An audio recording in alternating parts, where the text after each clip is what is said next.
Just Imagine, a new podcast series by Imagine Theatre. Hello again, how are you? My name is Martin Ballard. Welcome to episode 6 of this series of podcasts from Imagine Theatre, one of the UK's biggest producer of pantomime and children's theatre. Now, if you've listened to the first 5 episodes, you'll know by now that we take you behind the scenes at the company, meeting the people who create and star in Imagine Theatre shows. For more information, go to their website at www.imaginetheatre.co.uk. Now, before we start, a reminder that if you've missed any of the previous episodes, don't forget you can catch up with them at any time. In episode 4, we met the singer and actress, winner of the 10th series of X Factor, Sam Bailey. This time, I've been joined by the award-winning theatre producer, arts advocate and chief executive at the Eden Court Arts Complex in Inverness, James Mackenzie Blackman. How are you, James? I'm all right, thanks. It's a beautiful day here in the Highlands. I'm looking out of the window onto rolling hills and sunshine. Now, obviously, it's very challenging for everybody during the COVID-19 pandemic, and we'll talk about that in a moment's time. But I want to start with your formative years.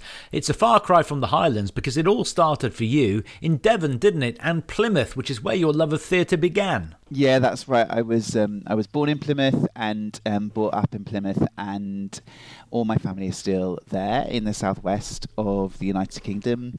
I mean, look, there's actually quite a lot of similarities between the organisation that I'm running now and the organisation that I fell in love with at the Theatre Hall in Plymouth, both kind of serving both the city community and then bringing people to the venue from more of a rural context. As in my teenage years, my family moved outside of the city centre and we were living kind of on the edge of Dartmoor. I was travelling into the city.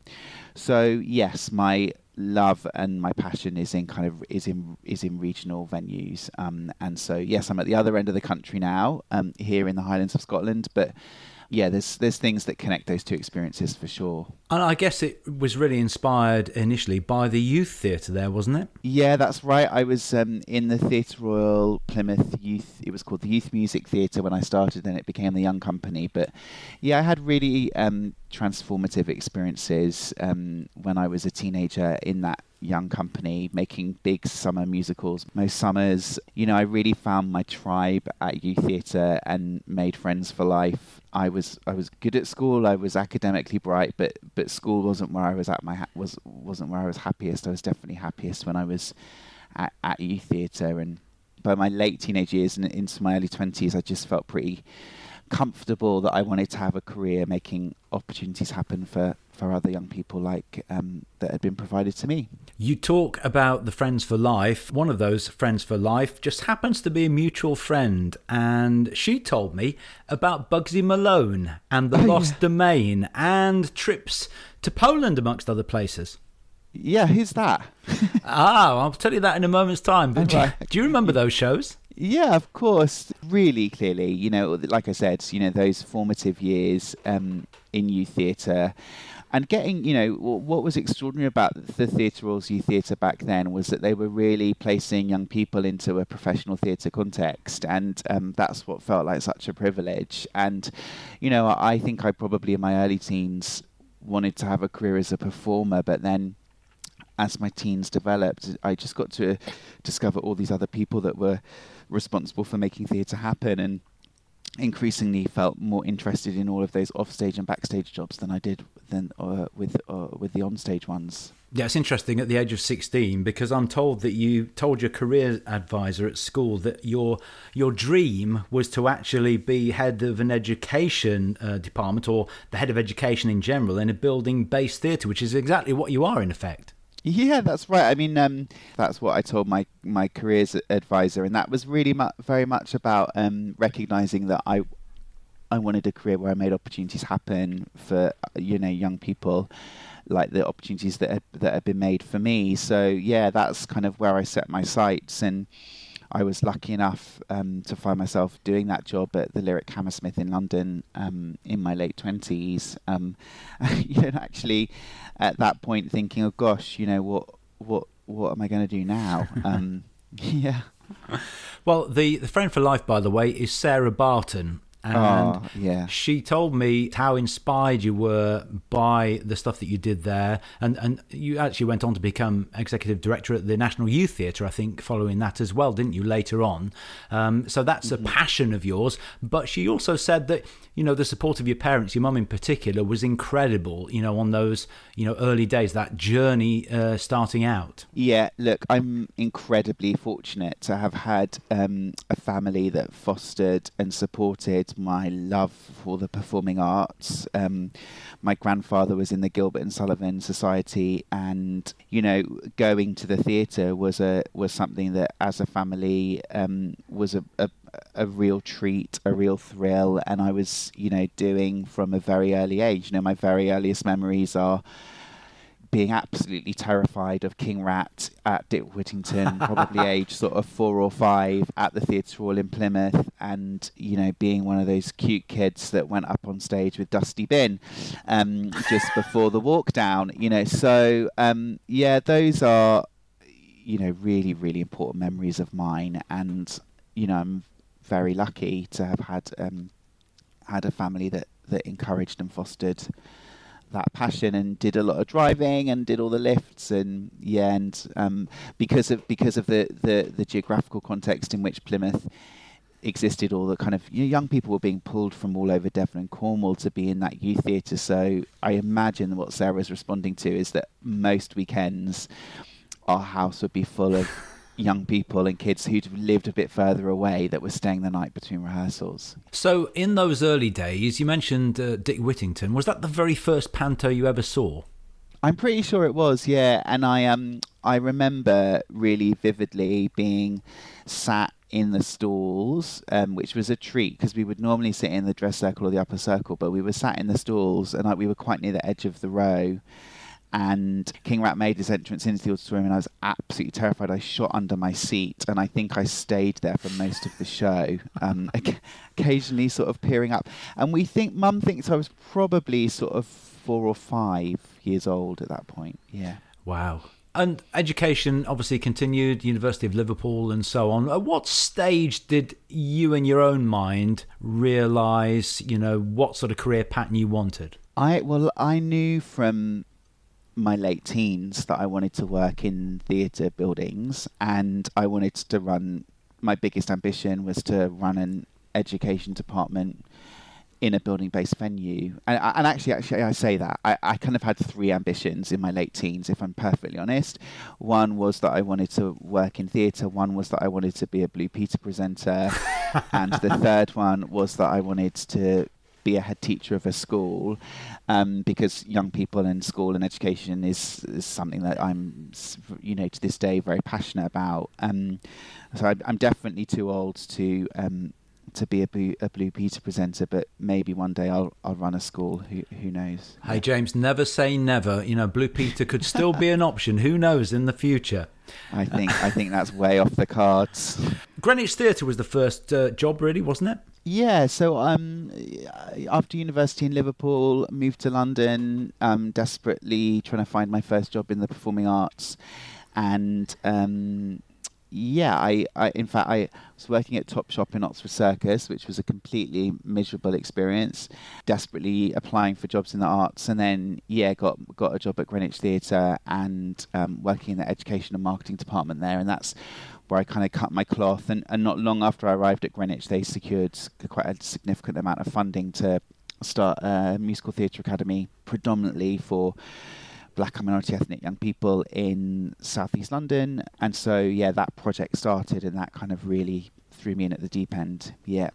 Yeah, one thing we haven't mentioned is, I mentioned Poland with the youth theatre at an early age, but travel's been key as well. And gaining those life experiences, you know, for people working in theatre, that's invaluable, isn't it? But you spent a couple of years working overseas, didn't you? Yeah, and actually up until very recently, travel, both kind of nationally and internationally, was a really big part of my role and my job. So in the 6 years that I was at Matthew Bourne's New Adventures, incredibly lucky. I mean, New Adventures is a prolific touring company, touring more than any other UK dance company. And so it meant that I would, get to visit most large-scale regional theatres across the UK once a year.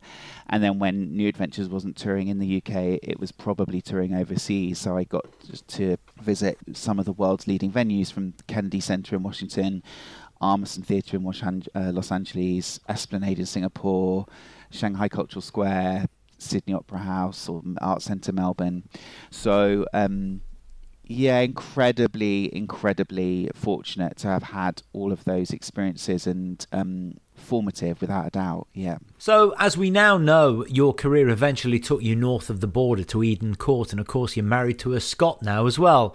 But there may be many people listening to this who may have heard of Eden Court, but certainly haven't visited it. They may not know that it has galleries, a cinema, a theatre, a studio, and so on. So just give us an overview. It's an extraordinary building on the banks of the River Ness in the city of Inverness. It spans 3 centuries. I sort of describe it as architecturally schizophrenic. We have a building, and the organisation is called Eden Court because the anchor building was the original home of the bishop of the region, and the Eden Court is next door to the cathedral. So we have a building from the 1800s, and then that building was attached to a building in the late 70s, which is our main house auditorium. And then in 2004, Eden Court closed for a £25 million capital project. So at that point, all of the public space was reimagined to kind of art house cinemas. Independent cinemas were added, as well as a studio theatre, 2 beautiful dance studios that look out onto the river, and we've got exhibition space for visual art too, and a restaurant and a bar and a bistro. So it's a really big building. I guess some ways that I describe it for people listening in England is a bit like a Lowry in terms of that kind of multi-art form one site venue. Yeah. And like any art centre, any complex, any theatre like that, it has to be, and Eden Court certainly is, the heartbeat of the community. So how much of an impact was it to you and the people of Inverness and beyond when COVID-19 hit and you had to close your doors? Yeah, I mean, goodness, it was incredibly difficult. And I guess, the other thing to say to sort of paint the picture of Eden Court and of our organisation is that, we're not like one of those, a theatre that opens its doors at 6:50 in the evening and flood the people, or it's not a building that only starts getting busy at 6:50 of an evening for a 7:30 show. Eden Court, before we closed for the pandemic, was open sort of 362 days a year, and from 9 o'clock in the morning it would be busy with people taking part in classes or workshops, and young people getting qualifications, people visiting the cafe bar. Very public building, basically.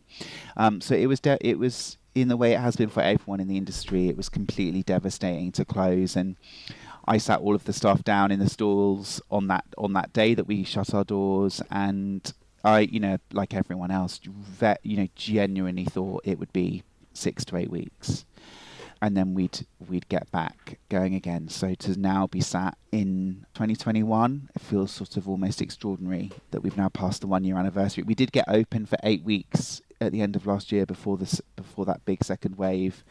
But yeah, kind of it feels like we've been the building has been close to the public for a long time. We've done an awful lot through the pandemic that we're very proud of, but not to be open to the general public has been really, really tough. And again, for anybody who's south of the border or is listening to this outside Scotland, obviously it was slightly different in Scotland, and you were in level 1, which meant that you were ready to open, and you did open, as you say, for 8 weeks. And so it was a bit of a stop-start existence for you. And you did actually get funding, I think, through the Scottish government. You got funding ahead of people in England, didn't you? Yes, we did, I think. I mean, your research is amazing.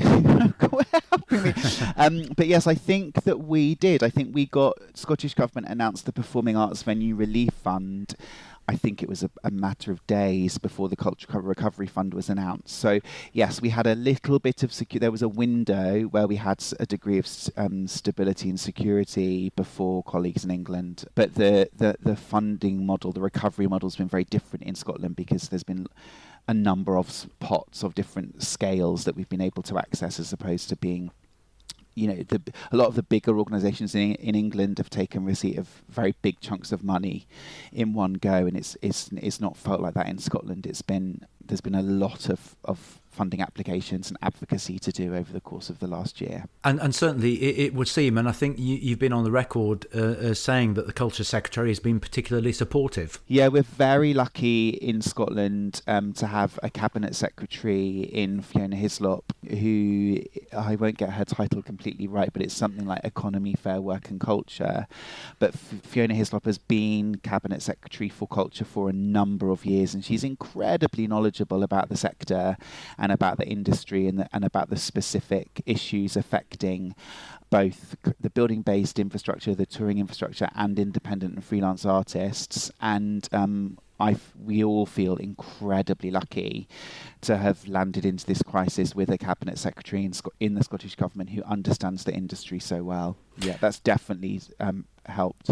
So difficult times. You've obviously spent a lot of time working on different scenarios, what happens if, that sort of thing. But while all that's been going on, the Eden Court complex has been a real heartbeat of the community still, because you've been involved in all sorts of aid effort, haven't you? Yeah, that's right. Back in March 2020, when the crisis descended, we knew we were going to run out of cash very, very quickly. And this was before the job retention scheme was announced. But we essentially agreed to enter into a partnership with the local authority to support their humanitarian response to the pandemic. And we did that in a number of ways. So our box office telephony system, which is web-based, that became an emergency helpline for Highland residents. Our main house auditorium became the humanitarian aid centre to the region, so sending out food parcels across the Highlands and Islands of Scotland to people experiencing food poverty or people who were shielding. Our engagement team went to support the delivery of teaching and learning in key worker childcare hubs. So yeah, we embedded ourselves really deeply in the humanitarian response to the pandemic. Just on a personal note, how challenging has it been for you personally? Apart from anything else, you've got 2 boys, I think, so homeschooling had to come into it as well, did it? Yeah, I mean, look, I can't... I've done a couple of interviews now where people have said, like, how's it been for me personally? And I guess what I feel on that really is I still feel like we're in the midst of the emergency. We're just in a different moment of it now. We're kind of trying to work out how we recover, at what speed we recover, what's going to be possible when.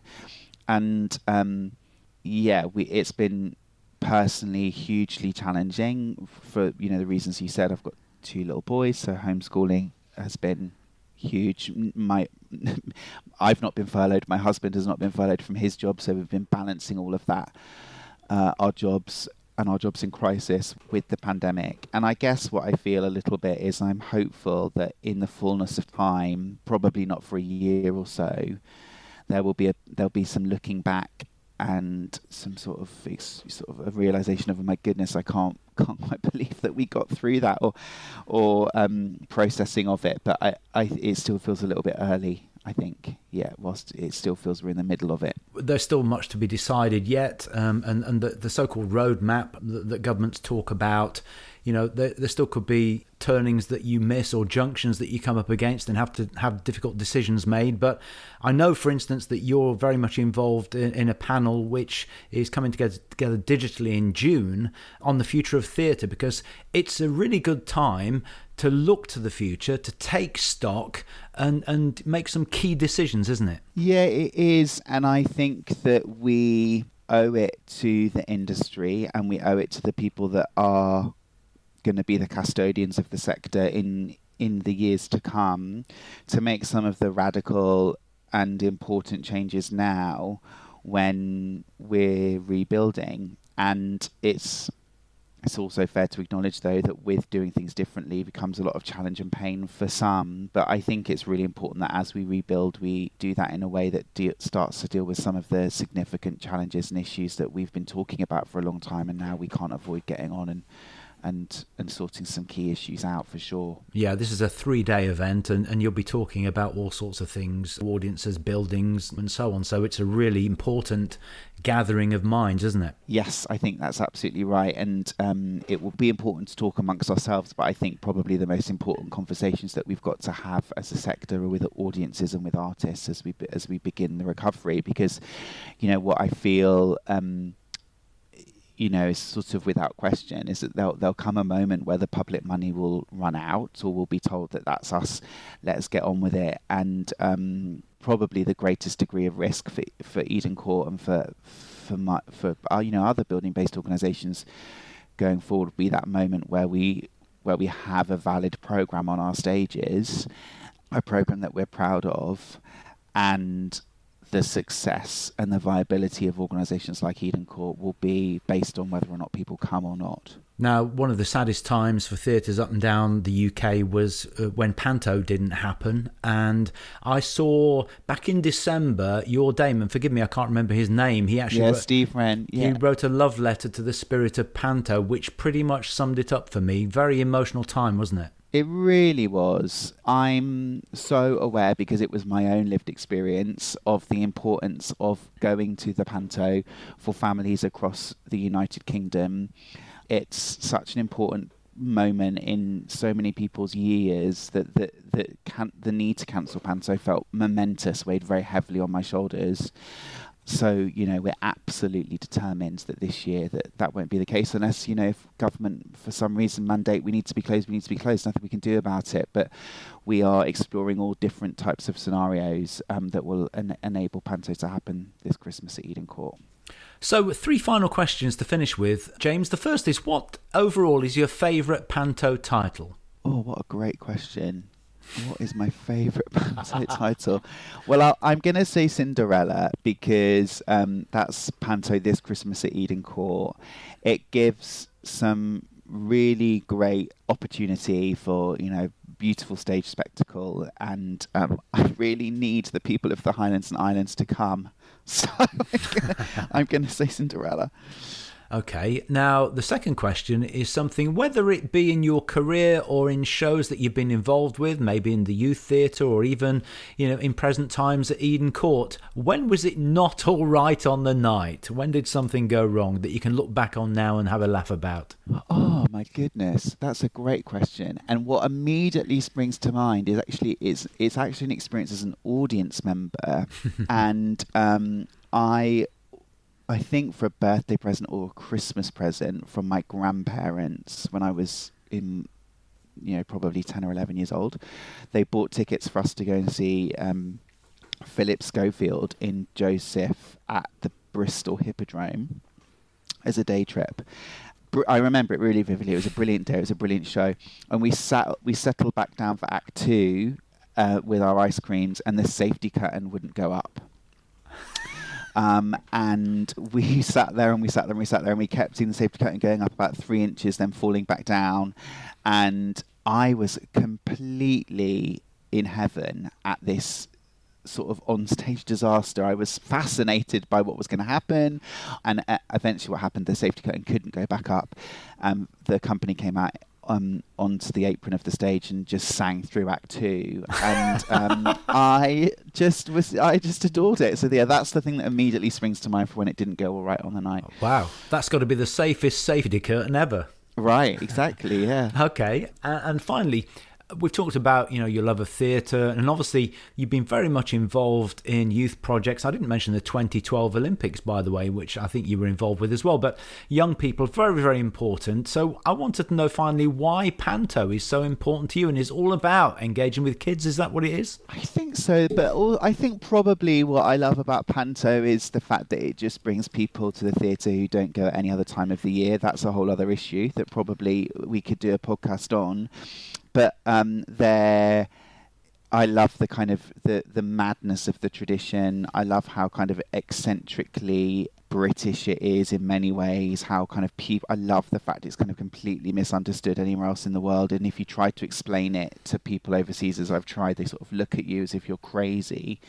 And I also really enjoy how, as an art form, it's continued to evolve over recent years, and how that audience has remained pretty buoyant over the decades, really. So, yeah, that's why I love Panto. And increasingly, what I would say about why I love it at the moment is that my boys are 7 and 4, and it's a great joy to see how much they love it too. Yeah, and interesting. I don't know whether Panto will even come up when you talk about the future of theatre this summer, but, it has to carry on evolving, doesn't it? Let's face it, times are changing. Yeah, I think that's absolutely right. And, what's great about the Panto producers across the UK is there really does seem to be a will and a desire to make that change happen. Well, you've talked about Cinderella this Christmas, and we're keeping our fingers crossed that we'll be able to bring Panto to everybody all across the UK again, hopefully. But in the meantime, what's the roadmap look like for you at Eden Court? Do you have any sort of stages of reopening coming up now? Yeah, so we really want to get open this summer. We for the 2 years before COVID, we'd put a huge stretch tent on our lawn and had an outdoor summer music festival, and we're determined to make that happen this year. So yeah, the plan is a summer of outdoor music and live events, and then to slowly move indoors into the autumn, and to, fingers crossed, work towards an absolutely fabulous Panto at Christmas. And the logistics of that are incredible because of the social distancing aspects, the wearing of masks, the safety and so on. I guess most of your time has been spent on Zoom meetings and so on, trying to organise things like that. Yeah, I think today's a good example. I think like you're one of 9 meetings today, or 9 conversations. I'm completely over and bored out of my brain of working from home. I can't wait to go back to work. So I think the First Minister has said that there'll be a gradual reopening of offices from mid-June. So yeah, I just want to be back at Eden Court with my colleagues and with the general public. Yeah. Well, listen, it's been a pleasure. It's great to catch up with you. I wish you all the best for the rest of this year. Hope to see your doors open again soon. James, thank you so much for talking to us. Oh, it's been a pleasure. Thanks so much. Thank you, James. Well, let me just tell you that just about brings the curtain down on episode 6. Don't forget you can still listen to any of the previous episodes, so make sure you subscribe through your favourite podcast app. In the meantime, make sure you join me, Martin Ballard, next time for episode 7 of Just Imagine, when I'll be talking to television and theatre director, producer, presenter, writer, actor and pantomime dame Ian Lachlan. I'll see you then. Thank you for listening to the latest edition of Just Imagine, the podcast series from Imagine Theatre. And you can find out more by going to www.imaginetheatre.co.uk.